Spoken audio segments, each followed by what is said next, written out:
Rumah masih ngontrak, Kades termiskin se-Jember jadi tersangka korupsi. Warga demo beber kebaikan. Warga desa Mundurejo, Kecamatan Umbul Sari, Kabupaten Jember, Jawa Timur, melakukan demo usai Kepala Desa Edi Santoso jadi tersangka.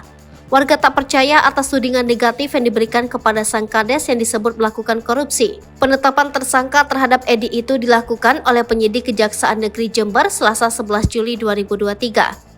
Pasca penetapan tersangka itu, ratusan warga desa Mundurejo melakukan unjuk rasa di kantor kejaksaan Selasa 18 Juli 2023. Mereka menuntut agar Edi yang sudah ditahan dibebaskan. Warga tak percaya bahwa pemimpinnya itu melakukan korupsi karena dinilai sebagai kepala desa termiskin di Kabupaten Jember. Dalam unjuk rasa tersebut, warga membawa sejumlah banner yang meminta agar Edi dipulangkan. Ada juga banner yang menyebut bahwa Edi merupakan kepala desa yang baik dan amanah. Yanto, seorang warga yang ikut berunjuk rasa, mengatakan kadesnya tidak mungkin bersalah. Ia juga tak percaya bahwa Edi menikmati uang dari hasil korupsi dana desa.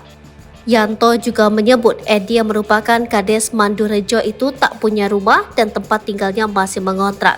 Kepala Kantor Kejaksaan Negeri Jember, Inyoman Sucitrawan, mengatakan pihaknya menerima seluruh aspirasi dari warga tersebut.